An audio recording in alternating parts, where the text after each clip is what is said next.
اللہ جل مجدہ الکریم اپنے محبوب کریم صلی اللہ علیہ وآلہ وسلم کے توسل اور تصدق سے مجھے اور آپ سب کو صحیح عقیدے پر زندہ رکھے، صحیح عقیدے پر موت نصیب کرے اور زندگی بھر بے ادبی اور گستاخی سے محفوظ رکھے۔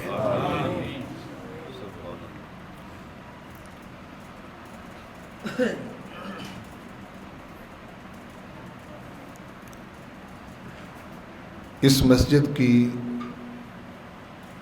چار دیواری میں مجھے جب بھی آنے کا اتفاق ہوا تو میں نے کسی عارف کامل کی در و دیوار سے بھی اور دلوں سے بھی خوشبو آتی ہوئی محسوس کی ہے۔ کوئی بندہ کامل اس بستی میں رہ کے گیا ہے جس نے دلوں کی آبیاری کی ہے اور اپنے عمل اور کردار سے اس پورے علاقے کو معطر اور معمر کیا ہے۔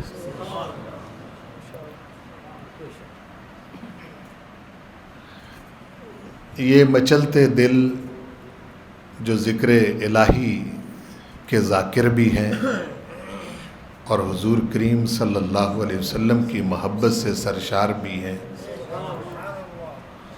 اور اولیاء کرام کی محبت سے معمور بھی ہیں، یہ سب باتیں اس بات کا پتہ دیتی ہیں کہ کوئی یہاں خوشبو بکھیر کے گیا ہے۔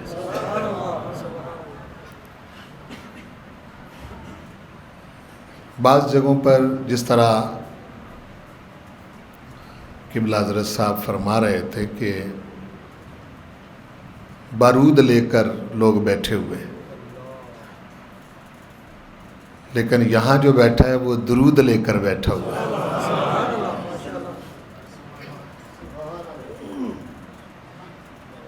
مزہ تو اس چیز کا بندہ چلا بھی جائے تو ماحول بتائے کہ گیا نہیں ہے، یعنی اس محفل کے اندر ان کی رونق، ان کے جلائے ہوئے دیپ اور ان کی بکھیری ہوئی خوشبو یہ آج بھی اجڑے ہوئے دلوں کو آباد کر رہی ہے۔ پروردگار قبلہ صوفی سراج الدین صدیقی رحمۃ اللہ علیہ کی مرکز پر کروڑہا رحمت نازل فرمائے اور جو فیضان انہوں نے صدیقی فیضان جو انہوں نے جاری کیا اس کو جاری و ساری رکھے۔ اور میں نے کسی فقیر سے سنا تھا کہ کم از کم 7 نسلوں تک تو خوشبو چلتی ہی جاتی ہے۔ اللہ کرے کہ اس گاؤں کی آنے والی نسلوں میں بھی یہ خوشبو جو ہے یہ بکھرتی رہے اور دل سیراب ہوتے رہے۔ اس دعا کے بعد میں نے عنوان کے طور پر سورۃ المائدہ کی آیت نمبر 35 تلاوت کی ہے۔ یا ایھا الذین آمنوا، سب سے پہلی بات یہ ذہن میں رکھیں کہ یہ خطاب ایمان والوں کو ہے۔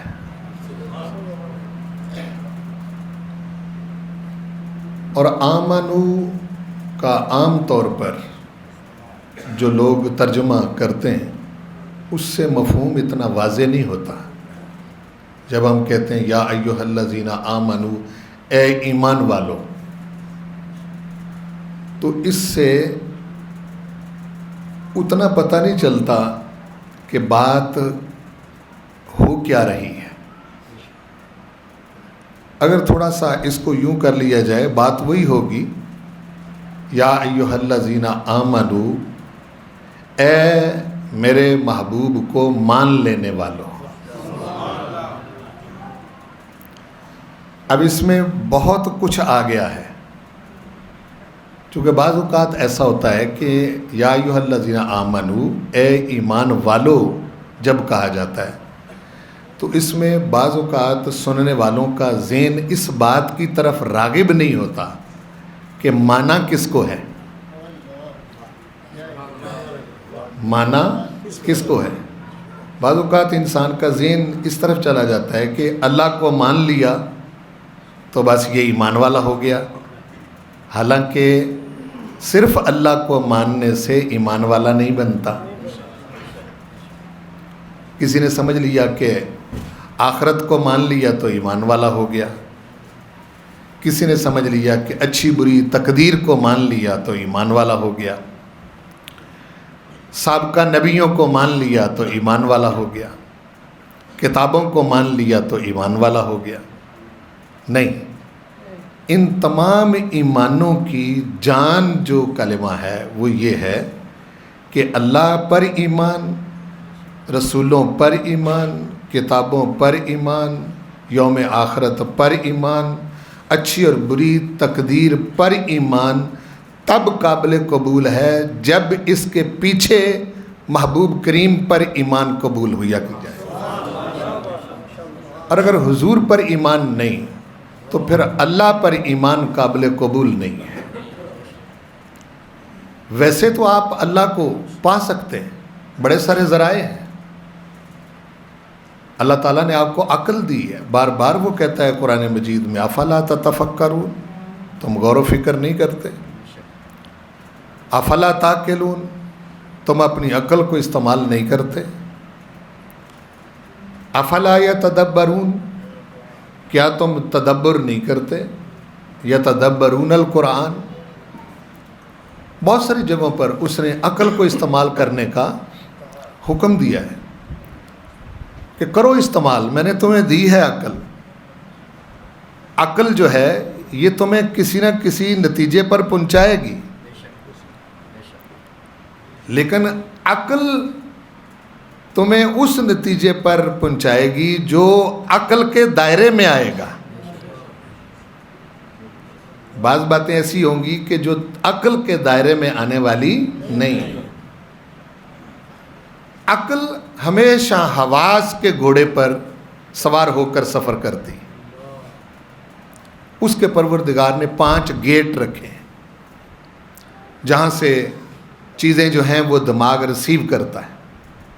وہ 5 سینسز ہیں، 5 حصے ہیں، اس میں ایک لمس کی ہے، چھونے کی، یہ پورے جسم میں ہے، اور 4 جو ہیں وہ صرف چہرے کے اندر رکھی، دیکھنے کی ہے، سننے کی ہے، سونگھنے کی ہے، چکھنے کی ہے، اور ایک چھونے کی ہے، یہ بدن کسی چیز کو چھوئے یا اس بدن کو کوئی چیز چھوئے۔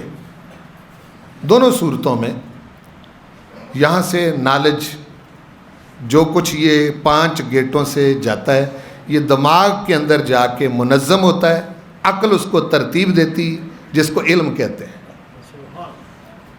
اگر یہ 5 گیٹوں میں سے کوئی ایک گیٹ بھی بند ہو جائے تو اس کے ذریعے عقل تک مواد پہنچ نہیں سکتا۔ یعنی فرض کریں آپ نابینے ہیں تو آنکھوں والا گیٹ بند ہو گیا، اب آنکھوں کے ذریعے کوئی علم دماغ تک نہیں جائے گا۔ ایک آدمی بہرا ہے تو یہ ایک گیٹ بند ہو گیا، اب اس کے ذریعے کوئی شے دماغ تک نہیں جائے گی۔ بعض لوگوں کی قوت شامہ، سونگھنے کی قوت جو ہے یہ بالکل بیکار ہو جاتی ہے، چاہے ان کے سامنے خوشبو رکھیں بدبو رکھیں، نہ خوشبو آتی نہ بدبو آتی۔ وہ بیکار ہو جاتی. اس ذریعے سے جو چیز عقل تک جاتی ہے وہ بیکار ہوگی, کچھ بھی نہیں اس کا بنا. اسی طرح بعض آدمیوں کا جو ہے وہ ذوق, جو ذائقے کی قوت ہے وہ خراب ہو جاتی ہے. یہ 5 گیٹ ہیں جن کے ذریعے سے کوئی شے انسان کے دماغ تک پہنچتی, اور وہاں پروردگار نے عقل رکھی. وہ عقل ان 5 دروازوں سے آنے والے علم کو منظم کرتی, مرتب کرتی, ترتیب دیتی. پھر وہ شے نالج بنتی, علم بنتا ہے. اچھا یہ 5 خراب ہو جائیں, عقل بیکار ہے. یعنی گویا کہ ان 5 ذرائع سے آنے والا علم جو ہے اس کی محتاج ہے عقل. اور اگر عقل خراب ہو جائے تو یہ 5 بیکار ہیں. پاگل ہو جائے آدمی, اس کی باقی 5 حصے کام کر رہی ہوں تو کچھ بھی نہیں ہوتا. ایمان کا تعلق ان 5 گیٹوں سے نہیں ہے. بولو, ایمان کا تعلق ان 5 گیٹوں سے نہیں ہے, اور ایمان کا تعلق عقل سے بھی نہیں ہے. اگر آپ ان چیزوں سے کسی چیز کو سمجھنے کی شروع کریں گے, اللہ کو سمجھیں, ملائکہ کو سمجھیں, رسولوں کو سمجھیں, کتابوں کو سمجھیں, اچھی بری تقدیر کو سمجھیں, موت کو سمجھیں, بعد الموت کو سمجھیں, حشر نشر کو سمجھیں, قبر کو سمجھیں, برزخ کو سمجھیں, اور محشر کو سمجھیں, جنت دوزخ کو سمجھیں, ان 5 گیٹوں کے ذریعے یا عقل کے ذریعے, تو آپ کو کچھ پتہ نہیں چلے گا کہ جنت کیا ہے, دوزخ کیا ہے, برزخ کیا ہے, اللہ کیا ہے, ملائکہ کیا ہے, یہ اچھی بری تقدیر کیا ہے, موت کیا ہے, بعد الموت کیا ہے. کچھ بھی نہیں پتہ چلے گا. یہ ایمان صرف اس وقت مومن بنتا ہے بندہ جب ان سب چیزوں کو ایک طرف رکھ کے یہ کہے کہ میں مصطفیٰ کو مانتا ہوں. تو جب وہ مان لیتا ہے حضور کو تو پھر پروردگار کہتا ہے یا ایھا الذین آمنو, اے میرے مصطفیٰ کو مان لینے والوں. اس سے پہلے یہ خطاب نہیں ملتا, ورنہ آپ کی عقل کام کر رہی ہے, آپ اس کے ذریعے بہت کچھ سمجھ سکتے ہیں. پوری بکھری ہوئی کائنات ہے آپ کے ارد گرد, آپ دیکھیں, اس پر غور کریں.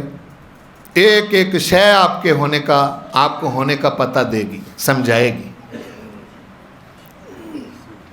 پروردگار نے جہاں یہ ذکر کیا ہے ان فی خلق السماوات والارض واختلاف اللیل والنہار لآیات لأولی الالباب, آسمانوں کے خلق کرنے میں, زمین کے خلق کرنے میں, اختلاف لیل و نہار میں ہم نے عقل والوں کے لیے نشانیاں رکھی. عقل والے اس کو دیکھیں, غور کریں. دنیا, یہ سائنس کا جتنا نالج ہے, علم ہے, جس کو آپ سائنس کہتے ہیں, فزکس, کیمسٹری, بایولوجی, یہ سارے کا سارا جو ہے یہ عقلی علم ہے. عقل کے ذریعے انسان ان چیزوں کو پرسیو کرتا ہے, ریسیو کرتا ہے, اور پھر علم کو مرتب کرتا ہے. اس سے حساب لگاتا ہے کیا صحیح ہے کیا غلط ہے. اس پر پابندی نہیں لگائی رحمت عالم صلی اللہ علیہ وسلم نے. قرآن مجید جگہ جگہ اس کا ذکر کر رہا ہے. آپ دیکھیں, چلیں,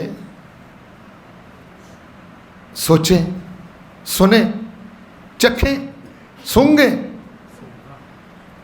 اور ٹچ کر کے دیکھیں, آپ کو ہر چیز کا پتہ چلے گا. لیکن ان سب چیزوں کے ساتھ بھی آپ جو کچھ بھی سمجھ کے اب یہاں پہنچ گئے کہ یہ چیز جو پروردگار نے بنائی ہے یہ اس وحدہ لا شریک کے بغیر کوئی نہیں بنا سکتا, تو اللہ کو آپ پا گئے. اللہ کو آپ پا گئے, معرفت مل گئی آپ کو. یعنی آپ یہ کہہ اٹھے ہیں کہ یہ ہو نہیں سکتا. ایک پھول گلاب کا پھول پکڑیں, اس کو قریب کریں, اس کی پنکھڑیاں دیکھیں کس طرح سے وہ مرتب ہے, کتنا خوبصورت پروردگار نے اس کو بنایا ہے, اور پھر اس کو ناک کے قریب کر کے اس کو سونگیں, اس میں جو خوشبو ہے. آپ پھر دیکھیں کہ کیا کوئی تمام اس وقت کے عقل مند انسان مل کے اس طرح کا گلاب کا پھول بنا سکتے ہیں؟ جب نہیں بنا سکتے تو آپ کی عقل آپ کو اس نتیجے پر لے آئی کہ یہ کام صرف وحدہ لا شریک کا کام. عقل آپ کو یہاں لے آئی, یعنی آپ نے خدا کو مان لیا. ٹھیک. اس کے علاوہ اس کی مثال قرآن مجید میں ایک دودھ کی مثال ہے. ان لکم فی الانعام لعبرہ, جانوروں میں ہم نے تمہارے لیے غور و فکر کا مقام رکھا ہے. نسقیکم مما فی بطونہ من بین فرث ودم لبنا خالصا سائغا للشاربین. غور و فکر کا مقام یہ ہے کہ ہم تم کو سیراب کرتے ہیں. نسقیکم, ہم تم کو پلاتے ہیں. من بین فرث, گوبر, ودمن, اور خون کے درمیان سے, لبنن خالصاً, خالص دودھ, سائغن, خوشگوار, للشاربین, پینے والوں کے لیے. اب آپ غور فرمائیں, مٹیریل بھی بتا دیا جہاں سے دودھ بنایا ہے. من بین فرث ودمن, کہ یہ میں نے گوبر اور خون کے درمیان سے اپنی قدرت سے نکال کر تم کو دودھ دیا ہے. فرث کہتے ہیں گوبر کو, اور دم کہتے ہیں خون کو. مٹیریل بتا دیا. لے جی اب عقل مند لوگ شروع ہو جائیں, گوبر اکٹھا کریں, خون اکٹھا کریں, اور کوئی ایسی فیکٹری, کوئی اس طرح کی کوئی صورتحال بنائیں کہ یہ گوبر اور خون, چونکہ مادہ تو بتا دیا میں کہاں سے بناتا ہوں, یہ تو بتایا مٹیریل, چھپا کے نہیں رکھی کوئی چیز, کہ میں گوبر سے اور خون کے درمیان سے یہ دودھ تمہارے لیے بناتا ہوں. خون اکٹھا کرو اور گوبر اکٹھا کرو اور دودھ بنانا شروع کرو. جب نہیں بن سکتا کسی سے, اور کوئی بنا سکا ہی نہیں. حالانکہ قرآن مجید میں آپ سے زیادہ وہ لوگ غور و فکر کرتے ہیں جو قرآن مجید کے ذریعے ہی آپ کو ڈیفیٹ کرنا چاہتے ہیں. میری بات پر غور کریں میں کیا کہہ رہا ہوں. آپ سے زیادہ غور و فکر وہ لوگ کرتے ہیں کہ جو قرآن کے ذریعے ہی آپ کو ڈیفیٹ کرنا چاہتے ہیں. اسی سے نالج ایکوائر کرتے ہیں اور آگے سمجھتے ہیں, اور پھر اس کو مادی دنیا میں اپلائی کرتے ہیں. ساری دنیا کے لوگ لگ جائیں, یہ گوبر اور خون کے درمیان سے ان سے وہ خوشگوار دودھ جو آپ پیتے ہیں وہ نہیں بنے گا. جب کوئی نہیں بنا سکتا تو پھر پروردگار ارشاد فرماتا ہے انسان کی عقل میں یہ چیز آتی ہے. سمجھ نہیں سکا اس کو, بولو سمجھ نہیں سکا, بن کیسے گیا. لیکن یہ سمجھ آئی کہ جب کوئی نہیں بنا سکتا تو جو بنا رہا ہے وہی وحدہ لا شریک ہے.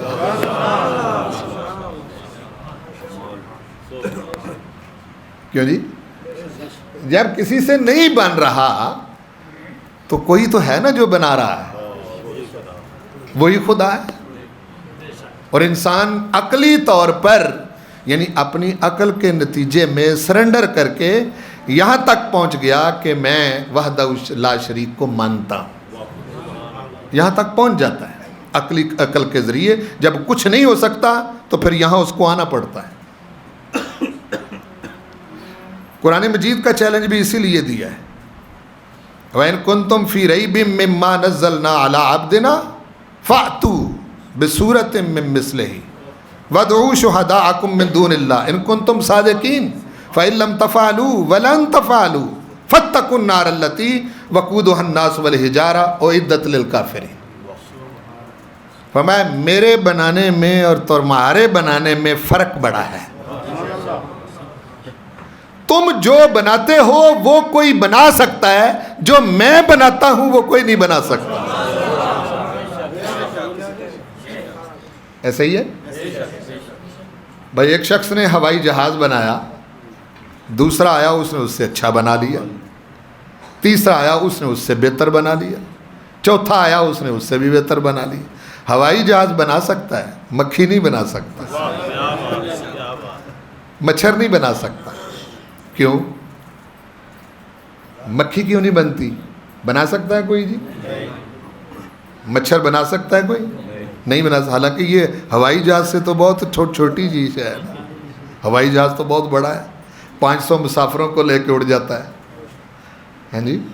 تو مکھی مچھر کیوں نہیں بنتا؟ اس لیے نہیں بنتا, اس لیے یہ تم نہیں بنا سکتے کہ یہ خلق میری ہے. یہ خلق جو میں خلق کرتا ہوں وہ تم سے نہیں بنے گا. اس لیے تم جو بناؤ گے اس کے لیے کوئی را مٹیریل, خام مال چاہیے. کیوں بھائی؟ تم جو بھی بناؤ گے اس کے لیے کوئی را مٹیریل چاہیے, خام مال چاہیے. میں جو بناتا ہوں مجھے کسی مٹیریل کی ضرورت نہیں ہے. اب دیکھو نا, یہ پنکھا ایک بنا ہوا ہے, فرض کر لیں اس کو کوئی 4 کلو لوہا لگا ہے, تو یہ کم از کم 7-8 کلو لوہے سے 4 کلو لوہا نکلا ہے. کیوں جی؟ سمجھیں ذرا اس بات کو, میں آپ کو ایک خاص مقام پر لانا چاہتا ہوں, اس لیے یہ بات کر رہا ہوں. یہ لوہا زیادہ ہوگا, اس میں سے ویسٹیج نکلے گی, کچھ بیکار جائے گا, پریس میں لگے گا, تو اس کے پر بنیں گے, اس کی باڈی بنے گی, یہ سارا کچھ بنے گا. تو یہ زیادہ سے تھوڑا نکلا ہے نا. کیوں جی؟ بولو نا بھائی. یہ کرسی بنی ہے, یہ کرسی, یہ جتنی لکڑی اس کو لگی ہے اس سے زیادہ لکڑی تھی جس میں سے چیر کر اس کی بناوٹ بنا کے اس کی شیپ بنائی گئی. اگر 1 کلو لوہا ہو تو اس کو 4 کلو کا پنکھا کوئی بنا سکتا ہے؟ کیوں بھائی؟ یہ جتنی لکڑی اس کرسی کو لگی ہے اس سے کم لکڑی ہو تو اس سے کرسی بن سکتی؟ زیادہ ہوگی. را مٹیریل میں سے کچھ نکال کے کچھ ویسٹیج جائے گی. اس طرح انسان جو ہے وہ اس کو ترتیب دیتا ہے. یہ سٹینڈ ہے, یہ بنا ہوا, یہ زیادہ لوہے سے تھوڑا بنا ہے, کچھ ویسٹ ہوا ہے, کچھ چلا گیا, کچرا چلا گیا. پروردگار ارشاد فرماتا ہے قرآن مجید میں, وَلَقَدْ خَلَقْنَا الْإِنسَانَ مِنْ سُلَالَةٍ مِّن طِينٍ. ہم نے انسان کو مٹی کے سلالہ سے خلق کیا ہے. تین کے سلالہ سے. سلالہ کیا ہے؟ مٹی کے جوہر کو کہتے ہیں. کیا کہتے ہیں؟ مٹی کے جوہر. آپ نے کہیں سے کھیرا کھایا ہے, کہیں سے آپ نے سیب کھایا ہے, کہیں سے آپ نے روٹی کھائی ہے, کہیں سے آپ نے گوشت کھایا ہے. جس کا گوشت کھایا ہے اس جانور نے کس جگہ کی گھاس چری ہے, اس سے وہ گوشت بنا ہے. آپ نے جو کھیرا کھایا ہے وہ مٹی میں سے نکلا ہے, اس کے اندر کوئی جوہر ہے. یہاں کین آبزرور ڈاکٹر حضرات بھی بیٹھے ہوئے ہیں, ان کے سامنے میری یہ بات کرنا جو ہے یہ زیادہ معنی خیز ہے جو میں عرض کر رہا ہوں. وہ کتنا ہے؟ وہ بہت ساری چیزوں سے, جتنی آپ نے انگور کھائے, سیب کھائے, کھیرے کھائے, خربوزے کھائے, وہ ایک ایک چیز جو ہے اس کا جوہر نکل کے وہ آپ کے اندر خون بنا ہے, اور پھر خون میں سے ایک خاص مادہ بنا ہے. خون میں سے پھر خاص مادہ بنا ہے. وہ جہاں سے چلا تھا وہ جوہر, اس کو پروردگار جانتا ہے. وہ شے تیری پشت میں آ کے جمع ہوئی, اور قسمیں کھا کے پروردگار نے فرمایا والسماء والطارق وما ادراک ما الطارق النجم الثاقب ان کل نفس لما علیہا حافظ فلینظر الانسان مما خلق. انسان کو دیکھنا چاہیے کہ یہ خلق کیسے ہوا ہے, کس سے ہوا ہے. مما خلق فلینظر الانسان مما خلق. اس کو فرمایا ماء دافق. یہ بہت ساری چیزوں کا جوہر نکال کر ہم نے ایک اچھلتا ہوا پانی بنایا ہے, ماء دافق. اور وہ کہاں سے نکلتا ہے؟ من بین الصلب والترائب. وہ سینے اور پشت کی ہڈیوں کے درمیان سے پروردگار اس کو کہیں محفوظ کر کے رکھتا ہے اسی جسم کے اندر. فرمایا اس سے ہم نے تجھے خلق کیا ہے. اب وہ ایسا جوہر ہے جس میں تیرے کان نہیں بظاہر, نہ تیری آنکھیں ہیں, نہ تیرا سر ہے, نہ اس میں بال ہیں, نہ اس میں ہڈیاں ہیں, نہ اس میں کوئی چیز ہے, نہ پورے ہیں, کچھ بھی نہیں ہے ادھر. فرمایا کہ وہ اتنے معمولی سے جوہر سے, مائع دافق سے جو میں تجھے بنا لیتا ہوں, جو میں تجھے بنا لیتا ہوں, یہ کسی سے نہیں بنتا. نہ تیرا باپ تیرا خالق ہے, نہ تیری ماں تیری خالق ہے. خالق نہیں, صرف درمیان میں ذریعہ ہیں. سمجھو میری بات کو, درمیان میں صرف باپ اور ماں صرف ذریعہ ہیں. خلق کوئی اور کر رہا ہے, خلق کوئی اور کر رہا ہے, اور وہ بتاتا ہے کہ میں کیسے خلق کرتا ہوں. وَلَقَدْ خَلَقْنَا الْإِنسَانَ مِنْ صُلَالَةٍ مِّن طِينٍ ثُمَّ جَعَلْنَاهُ نُطْفَةً فِي قَرَارٍ مَّكِينٍ. ایک خاص جگہ پر ہم اس کو قرار بخشتے ہیں. ثُمَّ جَعَلْنَا النُّطْفَةَ عَلَقَةً, پھر نطفے کو رحم مادر میں معلق کرتے ہیں. فَخَلَقْنَا الْعَلَقَةَ مُدْغَةً, پھر اس علقہ کو ہم مدغہ بناتے ہیں جیسے کہ چبائی ہوئی بوٹی ہوتی ہے.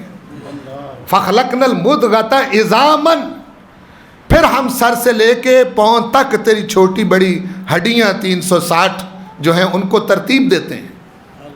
فَقَسَوْنَا الْعِظَامَ لَحْمًا, پھر ان ہڈیوں کے اوپر پھر اپنی کمال قدرت سے گوشت کا لباس پہناتے ہیں.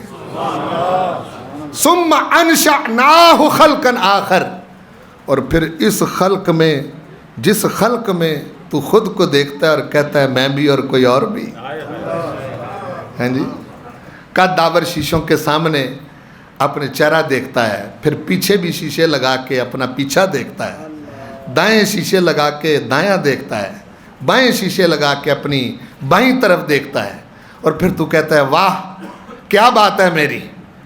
اپنے آپ کو واہ واہ کہنے والے فَتَبَارَكَ اللَّهُ أَحْسَنُ الْخَالِقِينَ, واہ واہ اس پر کر جس نے تجھے بنایا.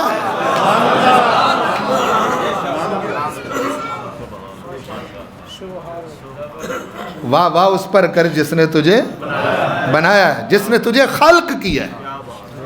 نہ تیرا باپ تیرا خالق, نہ تیری ماں تیری خالق. یہیں سے میں بات آگے چلانے لگا ہوں کہ صرف درمیان میں رکھا ان کو, ماں اور باپ کو صرف درمیان میں رکھا. خلق اس کی اپنی ہے, بولو خلق اس کی, تخلیق اس کی اپنی ہے, وہ خلق کر رہا ہے. درمیان میں صرف رکھا ہے, یار پیدا خود کرے بنائے خود, صرف درمیان میں ان کو وسیلہ رکھا ہے. اور یہاں بھی اس نے حد توڑ دی. فرمایا یہ بھی میں نے ایک قانون بنایا ہے, ورنہ میں تیرے ماں باپ کے درمیان میں ہونے کا محتاج نہیں ہوں. تجھے خلق کرنے کے لیے نہ تیرے باپ کا محتاج ہوں, نہ تیری ماں کا محتاج ہوں. یہ تجربہ بھی میں نے تجھے پہلے کروا دیا ہے کہ میں بغیر باپ کے بھی بنا سکتا ہوں اور بغیر ماں باپ کے بھی بنا سکتا ہوں. ان مثل عیسیٰ عند اللہ کمثل آدم, عیسیٰ علیہ السلام کی مثال جس کو تم دیکھ کے باپ کے بغیر پیدا ہونے سے خدا بنا بیٹھے ہو, اگر عیسیٰ خدا ہے تو پھر آدم پہلے خدا ہے, نہ اس کا باپ ہے نہ ماں ہے. سمجھ رہے ہیں؟ تو بنایا وہ اس نے خود، خلق اس نے خود کیا، خلق کر کے پھر اپنی کرم نوازی سے دو ہستیوں کو درمیان میں باپ اور ماں کو وسیلہ بنایا. بولو، درمیان میں وسیلہ بنایا. قانون یہی جاری کیا ہے، قانون جاری کی. قانون اور شے ہوتی، قدرت اور شے ہوتی. قانون اور چیز ہوتی. بعض چیزیں قانون کے واسطے سے دنیا میں آتی، بعض چیزیں قانون کے واسطے سے نہیں آتی، وہ قدرت کے واسطے سے آتی. یہ جو درمیان میں وسیلہ رکھا ہے نا ماں اور باپ کا، یہ وسیلہ بنا خود رہا ہے، وسیلہ بنا کے ہماری زبان بندی کر دی. یہ جن کو میں نے تیرے پیدا ہونے کا وسیلہ بنایا ہے، فلا تقل لہما اف، خبردار ان کے سامنے اف نہیں کرنی.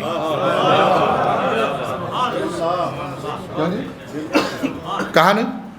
فلا تقل، صرف تیرے بننے کا جو وسیلہ ہے، جو صرف تیری خلق کا وسیلہ ہے، وہاں اف نہیں کرنے دیتا. اب کیا سمجھے میری بات؟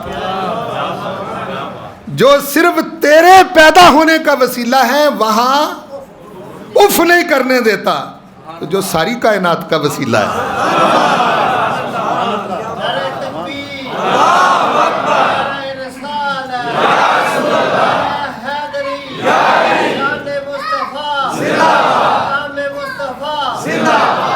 وہ نہ ہوتے تو آسمان نہ ہوتا، وہ نہ ہوتے تو زمین نہ ہوتی، وہ نہ ہوتے تو اولین و آخرین نہ ہوتے. وہ ہیں تو سب ہے، وہ نہیں تو کچھ بھی نہیں. تو جو صرف تیرے پیدا ہونے کا وسیلہ ہے وہاں تو وہ اف نہیں کرنے دیتا. کہتا ہے نا، فلا تقل لہما اف، زبان بند رکھ، ان کے سامنے اف نہ کر، کلمہ افسوس بھی نہ بول. مان ان کو کہ یہ تیرا باپ ہے، مان اس کو کہ یہ تیری ماں ہے. تو نے خود ان کا انتخاب نہیں کیا. پروردگار میرا باپ برا ہو تب بھی، فرمایا پھر بھی مان. تو یہ نہیں مان رہا، پھر فرمایا پھر بھی مان. نہیں سمجھے میری بات کا؟ پروردگار یہ میرا باپ تجھے نہیں مان رہا، فرمایا اس کو پھر بھی مان. پروردگار میری ماں تیری قائل نہیں، فرمایا پھر بھی مان. میں بالکل قرآن مجید کے مطابق یہ بات کر رہا ہوں. آپ کا باپ کافر ہو، بے ادبی نہیں کر سکتے آپ. مسلمان نہ ہو، بے ادبی نہیں کر سکتے. کیوں؟ اس لیے کہ میں نے ان کو وسیلہ بنایا. میں نے ان کو وسیلہ بنایا، تیرے درمیان میں رکھا ہے. ان کو اپنے اور تیرے درمیان میں رکھا ہے. بنایا تجھے میں نے ہے، بنایا تجھے میں نے ہے. اپنے اور تیرے درمیان ان کو رکھا ہے. ان کو مان، ان کو مان، ان کی بے ادبی کی اجازت نہیں. فلا تقل لہما اف، اف تک نہیں تو کر سکتا. ولا تنہرہما، انہیں جھڑک نہیں سکتا. وقل لہما قولا کریما، ان کے ساتھ کریمانہ لہجے کے ساتھ بات کر. وخفض لہما جناح الذل، حضرت اس آیت کا مطلب یہ ہے کہ ان کے سامنے بچھ بچھ جا. اس کا مطلب کیا ہے؟ وخفض لہما جناح الذل. ذل العز کا متضاد ہے. ذل العز کا متضاد ہے. اور تعرف الاشیاء بازدادہا، چیزیں اپنی ضدوں سے پہچانی جاتی. العز عزت کو کہتے ہیں، الذل ذلت کو کہتے ہیں. فرمایا یہ جو دو ہستیاں جن کو میں نے درمیان میں وسیلہ بنایا ہے، ان کے سامنے تیری کوئی عزت نہیں. ان کے سامنے تیری، تو کون ہے؟ کتنا بڑا افسر ہے؟ کس سیٹ پر بیٹھا ہوا ہے؟ کتنا تیرے پاس مال ہے؟ کیا مقام تجھے مل گیا ہے؟ وہ اوروں کے لیے ہوگا. ان کے سامنے بچ کے آ, ان کے سامنے تیری کوئی عزت نہیں, ان کی عزت ہے. دیکھو جو صرف تیرے بننے کا وسیلہ ہے بندے, صرف تیرے بننے کا وسیلہ ہے, تیرا باپ کائنات کا وسیلہ نہیں, پورے مغل چک کا وسیلہ نہیں تیرا باپ. یہاں بڑے سارے وسیلے, ہر گھر میں وسیلے. کیا کہہ رہا ہوں؟ ہر گھر میں وسیلے ہیں, ہر گھر میں ایک دو وسیلہ موجود ہے. ویسے تو بہت سارے ہیں اگر اس کو چھیڑیں تو, لیکن یہ تو پروو ہو گیا نا قرآن مجید سے کہ یہ وسیلہ ہے. خالق تو وہ خود ہے, یہاں بولنے نہیں دیتا, کہتا زبان باندھ رکھ, اف نہ کر. وہ پروردگار افسوس والی بات کریں تو پھر بھی فرمایا پھر بھی بند رکھ, تو بول نہیں سکتا ان کے سامنے. دیکھو یار, جو صرف تیرے خلق ہونے کا وسیلہ ہے وہاں تو اف نہیں کرنے دیتا, تو ایمان کس پر لایا ہے؟ جو تیرے ایمان کا وسیلہ ہے. باقی تو کوئی شے تجھے مومن نہیں بناتی. بے شک تو اپنی عقل کے ذریعے خدا کو مان جا, سمجھ جا. پھول دیکھ کر, دودھ دیکھ کر, آسمان دیکھ کر, زمین دیکھ کر, کائنات کو دیکھ کر, درخت دیکھ کر, آبشاریں دیکھ کر, دریا دیکھ کر, کسی چیز کو دیکھ کر تو کہہ وہ وحدہ لا شریک ہے. وہ کہتا ہے کہ نہیں, میں تیری عقل سے اپنے آپ کو مانا ہوا میں قبول نہیں کرتا. جا,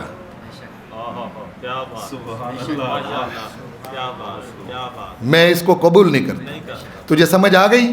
گلاب کا پھول دیکھ کر میں ایک ہوں, لیکن اپنا ایمان پاس رکھ, یہ مجھے قبول نہیں.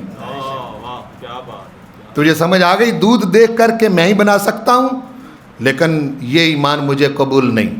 پروردگار کم از کم میں توحیدی تو بن گیا.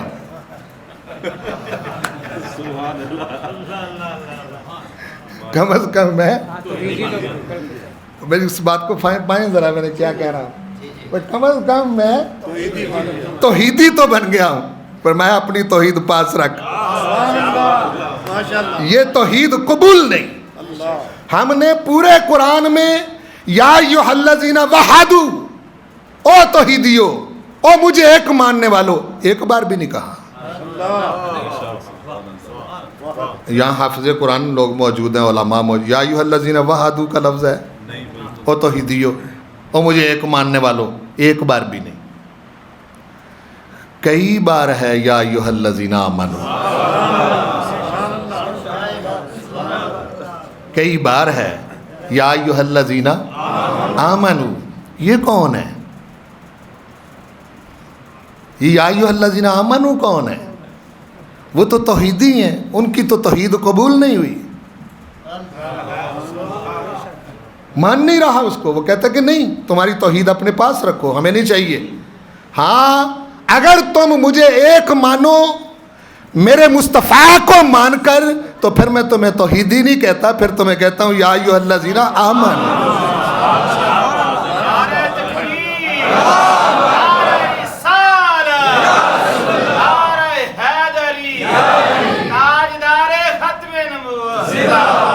پہلے یہاں آؤ, پہلے میرے محبوب کو مانو, جس کو یہ منوائیں اس کو مانو,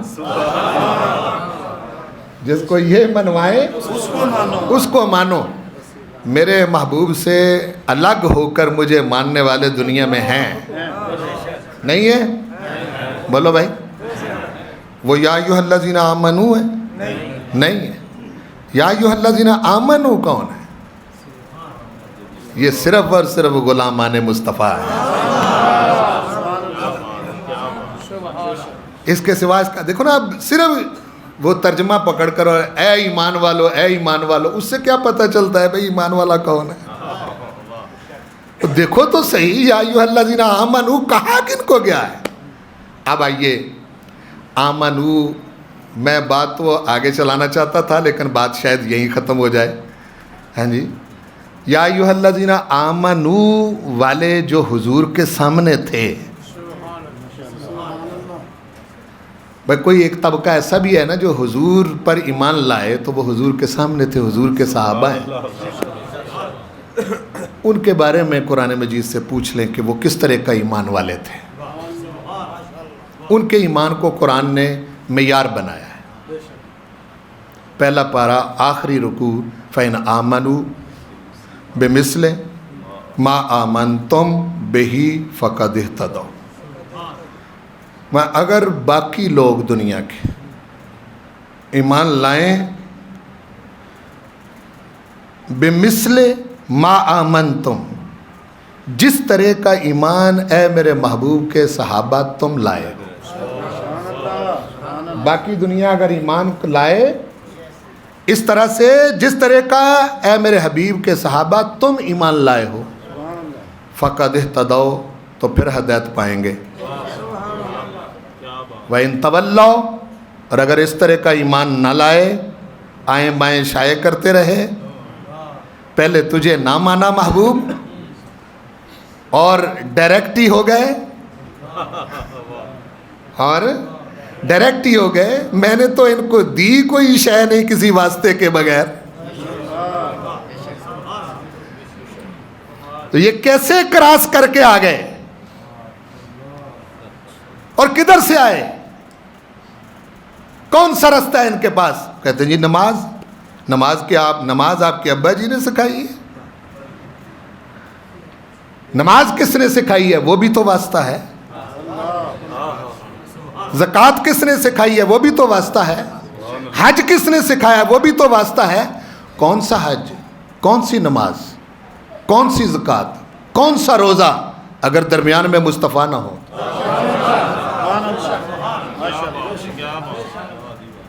کوئی شے نہیں بچتی پیچھے.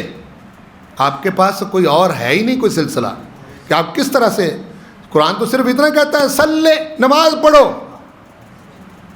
تو اس کے 70 معنی لغت میں علماء لغت نے بیان کیے صلاۃ کے. اور وہ دیکھو یہی غلطی لگی بعض اوقات بڑے سارے لوگوں کو. پرویزیوں کو یہ غلطی لگی، بہت سارے لوگوں کو یہ غلطی لگی. وہ کسی نے کہا کہ جی بس ٹھیک ہے ہنڈیا آگ کے اوپر رکھو پکا لو، یہ بھی نماز ہے. ان کو بتایا گیا ہے کہ لغت کے حساب سے ہم نے تم کو قرآن نہیں سمجھایا کہ صرف لغت سے تم قرآن سمجھو. نہ، قرآن پڑھو، دیکھو میرے مصطفیٰ کو کہ وہ نماز پڑھتے کیسے ہیں، اس طرح پڑھو. وہ حضور کی سکھائی ہوئی نماز کسی ڈکشنری اور لغت میں نہیں ہے.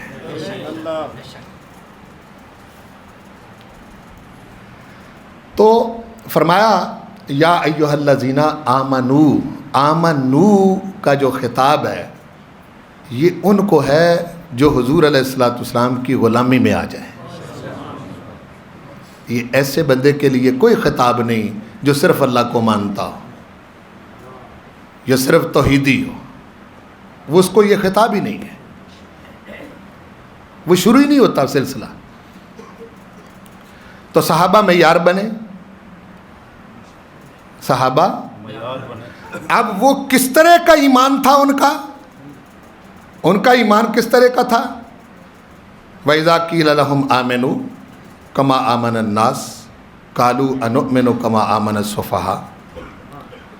منافقوں سے جب کہا جائے ایمان لاؤ جیسے ایمان لائے لوگ یعنی صحابہ،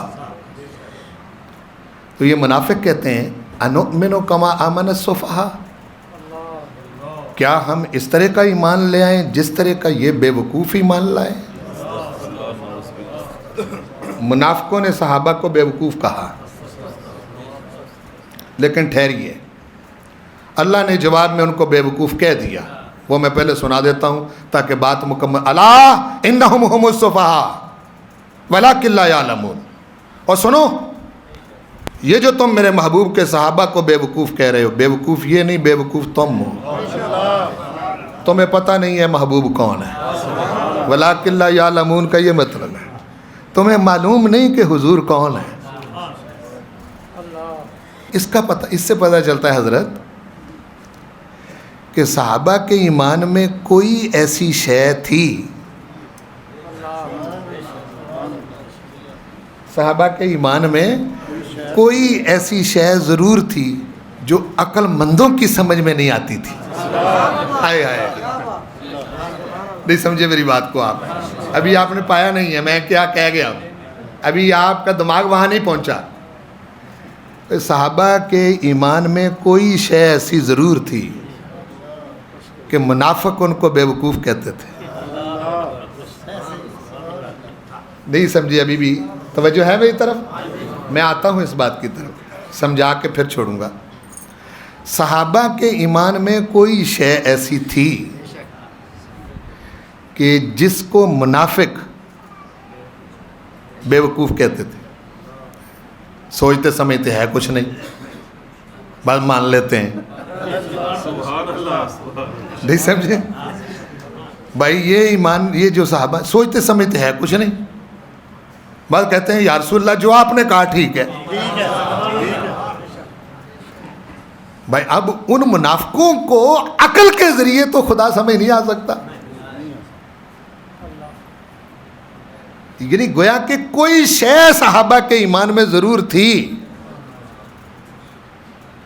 کہ جو صحابہ حضور کو بس دیکھتے، تکتے اور مانتے تھے، بس وہ کہتے ہیں کملی والے آپ ہی سب کچھ ہیں۔ یہ صحابہ کا ایمان یہ ہے کہ حضور ہی سب کچھ ہے۔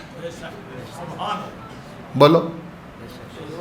اور خدا کے بندو، میں بالکل اس کا ذمہ دار ہوں، میں جو بات کر رہا ہوں۔ صحابہ کا ایمان یہ تھا کہ حضور ہی سب کچھ ہے۔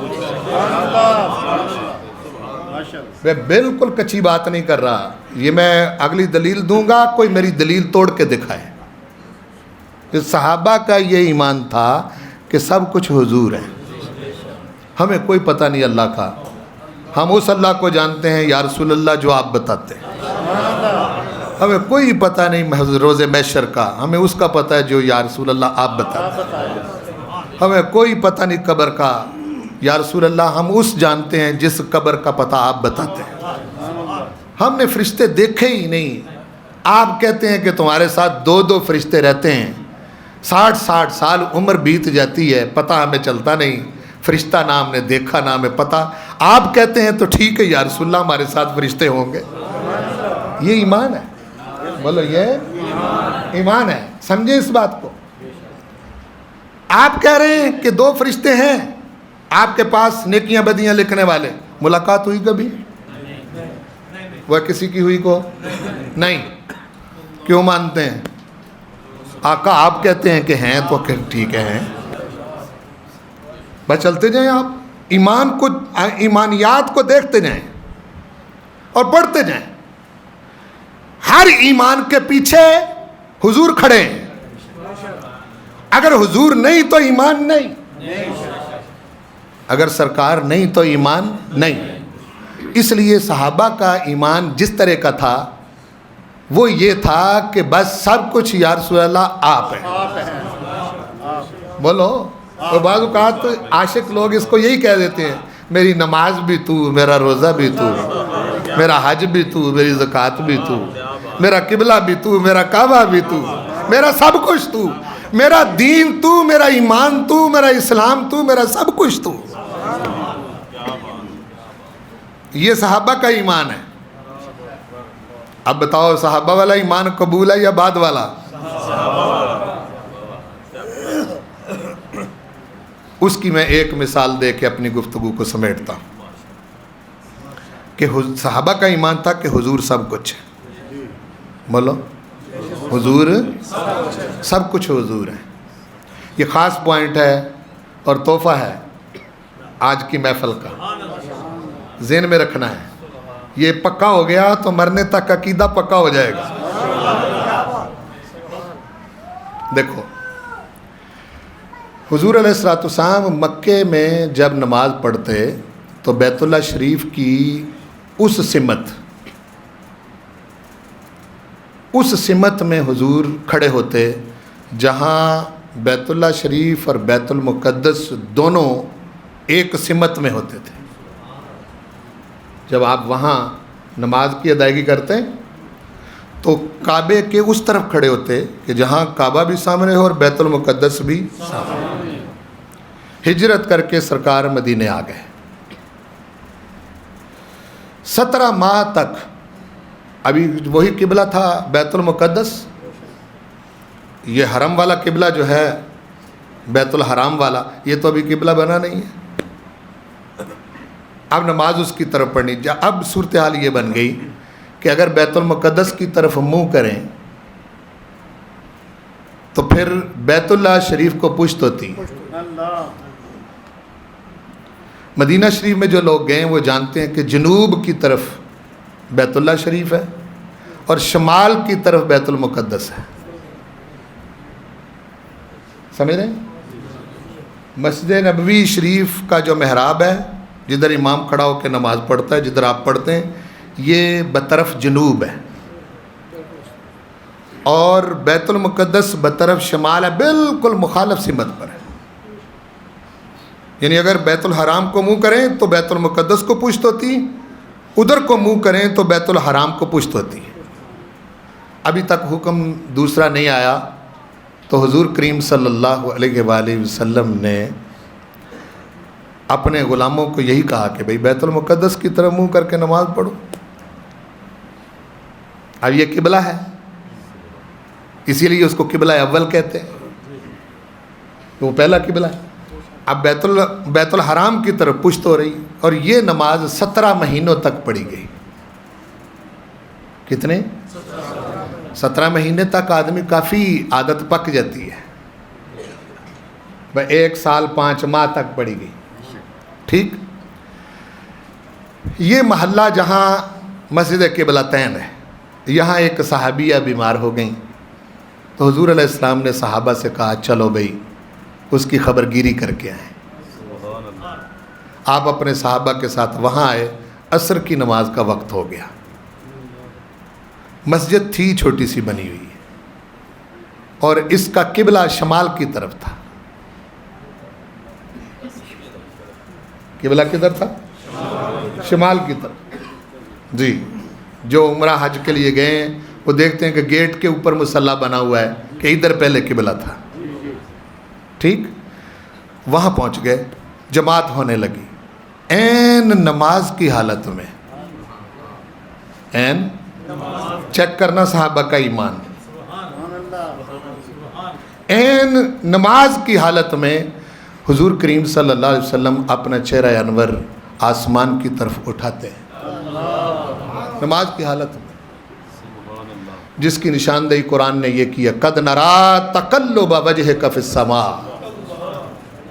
دوسرا پارہ, پہلا رکوع. حبیب پیارے, ہم آپ کا چہرہ آسمان کی طرف بار بار اٹھانا دیکھ رہے ہیں, اور قربان جاؤں میں اس لمحوں کے جن لمحوں میں حضور اپنا رخ انور آسمان کی طرف اٹھائیں اور پروردگار عین اس حالت پر پیار کر کے کہے محبوب دیکھ رہے ہیں.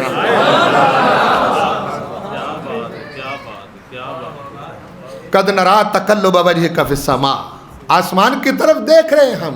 اب مرضی کیا ہے آسمان کی طرف دیکھنے کی؟ مرضی یہ ہے کہ پروردگار بیت الحرام کو قبلہ بنا دے. غرض یہ ہے, یہ پورا رکوع ہے, آپ پڑھیں اس کو, یہ غرض ہے. ٹھیک. بہرحال عین نماز کی حالت میں 2 رکعتیں ہو گئیں. نماز کی حالت میں حضور علیہ السلام نے اپنا رخ انور بیت المقدس کی طرف سے پھیرا, بیت الحرام کی طرف کیا.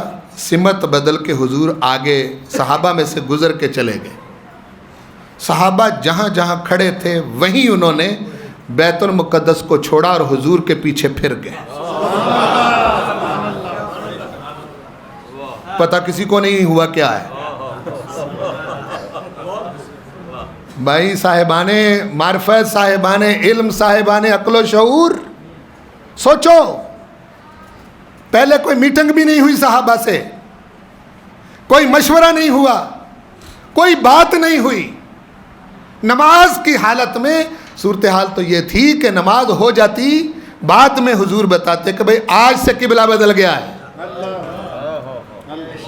آج سے قبلہ نماز تو ابھی ہو رہی ہے. وَمَا جَعَلْنَا الْقِبْلَةَ الَّتِي كُنْتَ عَلَيْهَا، وہ قبلہ جس پر اب تک محبوب آپ تھے وہ ہم نے جعلنا بنایا ہی اس لیے تھا لِنَعْلَمْ، تاکہ ہم جان لیں، تاکہ ہم پتہ لگائیں مَن يَتَّبِعُ الرَّسُولَ، نماز کی حالت میں کون رسول پاک کے پیچھے پھرتا ہے.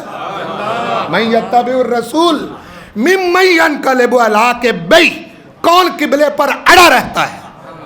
اور سنو، معمولی بات نہیں، قرآن کہہ رہا ہے وَمَا كَانَ اللَّهُ لِيُضِيعَ إِيمَانَكُمْ، یہ جو تم نماز میں حضور کے پیچھے پھر گئے، اس سے تمہارے ایمان بچ گئے. بولو، اس سے تمہارے ایمان بچ گئے. تم نے بڑی وفا کی ہے میرے محبوب کے ساتھ. یہ جو میں نے نماز کی حالت میں تمہیں سمجھ دی تھی، قبلہ چھوڑو محبوب کے پیچھے پھرو، قبلہ چھوڑ دو میرے محبوب کے پیچھے پھر جاؤ. یہ جو میں نے نماز میں ہی تمہیں سمجھ دی، ابھی تمہیں پتہ نہیں چلا حکم کیا ہے، بعد میں تمہیں پتہ چلے گا کہ قبلہ بدلا ہے. یہ جو تمہیں قبلے کا پتہ نہ چلا اور خبر نہ ہوئی کہ تبدیل ہو گیا اور تم پیچھے پھر کے میرے محبوب سے، اس سے تمہارا ایمان بچ گیا ہے. بولو، اس سے تمہارا ایمان بچ گیا. کیا مطلب؟ کہ اگر تم قبلے پر اڑے رہتے، بیت المقدس کی طرف ہی منہ کر کے نماز پڑھتے. صاحبان علم بتائیں مجھے، اگر صحابہ بیت المقدس کی طرف منہ کر کے نماز پڑھتے تو انہوں نے کوئی اور نماز پڑھنی تھی؟ بولو بھائی، کوئی اور نماز پڑھنی تھی؟ انہوں نے یہی نماز پڑھنی تھی، اللہ اکبر کر کے الحمد یہی پڑھنی تھی، سورت بھی یہی پڑھنی تھی، رکوع بھی یہی کرنا تھا، سجدہ بھی یہی کرنا تھا. وہ سیکھی انہوں نے یہی تھی. انہوں نے حضور سے یہی نماز یہی پڑھنی تھی. اس قبلے کی طرف یہی نماز اس کو قبول نہیں. بولو، یہی نماز اس قبلے کی طرف اس کو قبول نہیں. فرمایا نہ، اگر تم نے نماز کو سمجھ لیا ہے تو نماز ہے کیا. اگر تمہیں پتہ چل گیا تو ہم نے تو پہلا قبلہ مقرر ہی اس لیے کیا تھا تاکہ ہم دیکھیں، چیک کریں، تاکہ ہم چیک کریں. مَن يَتَّبِعُ الرَّسُولَ مِمَّن يَنْقَلِبُ عَلَىٰ عَقِبَيْهِ، اور قرآن کہہ رہا ہے وَإِنْ كَانَتْ لَكَبِيرَةً إِلَّا عَلَى الَّذِينَ هَدَى اللَّهُ، یہ بہت بڑی آزمائش تھی، لیکن ان کے لیے آزمائش نہیں تھی جن کو اللہ نے سمجھ دے دی تھی. وہ سمجھ گئے تھے کہ قبلے فوقیت نہیں رکھتے. بولو، کوئی شے فوقیت نہیں، سب کچھ حضور ہے. سب کچھ، بولو سب کچھ حضور ہیں. ایمان سے بتلائیے، اس کے سوا کوئی اور معنی ہے اس کا؟ ایمان ورنہ یا ایھا الذین آمنوا سے نکل رہے ہیں. اگر بیت المقدس کی طرف منہ کر کے نماز پڑھیں تو یا ایھا الذین آمنوا کی فہرست سے نکل رہے ہیں. تم ایمان والے نہیں رہے. اگر تم بیت المقدس کی طرف منہ کر کے نماز پڑھتے رہتے تو نماز کی حالت میں یہ جو تمہیں سمجھ آ گئی کہ حضور سب کچھ ہیں. بھائی، نماز کی حالت میں یہ جو تمہیں، یہ آپ کا عقیدہ ہے. بولو یار، وہ کئیوں کو تو یہ عقیدہ ہوگا کہ نماز سب کچھ ہے، کئیوں کا یہ عقیدہ ہوگا زکوٰۃ سب کچھ ہے، کئیوں کا عقیدہ ہوگا حج سب کچھ ہے، کئیوں کا عقیدہ ہوگا اور سب کچھ ہے. ہم کہتے ہیں سب کچھ تب سب کچھ ہے جب حضور سب کچھ ہے. اگر حضور سب کچھ نہیں تو باقی کچھ نہیں. بولو، باقی کچھ نہیں. یہ ہیں تو سب کچھ ہے، اور جب حضور نہیں تو پھر باقی کچھ بھی نہیں. اور یہ ہے صحابہ والا عقیدہ. میں نے کوئی حدیث نہیں پڑھی. بولو، کوئی حدیث نہیں پڑھی. قرآن مجید سے آپ کو میں نے یہ بات سمجھانے کی کوشش کی ہے کہ اللہ کے بندو یا ایھا الذین آمنو اس کو کہتے ہیں جو سچا حضور کا غلام ہے اور یہ جانتا ہے کہ حضور سب کچھ ہے. حضور سب کچھ ہے. اور یہ سب کچھ والی سمجھ جو ہے یہ اولیاء کو آتی ہے.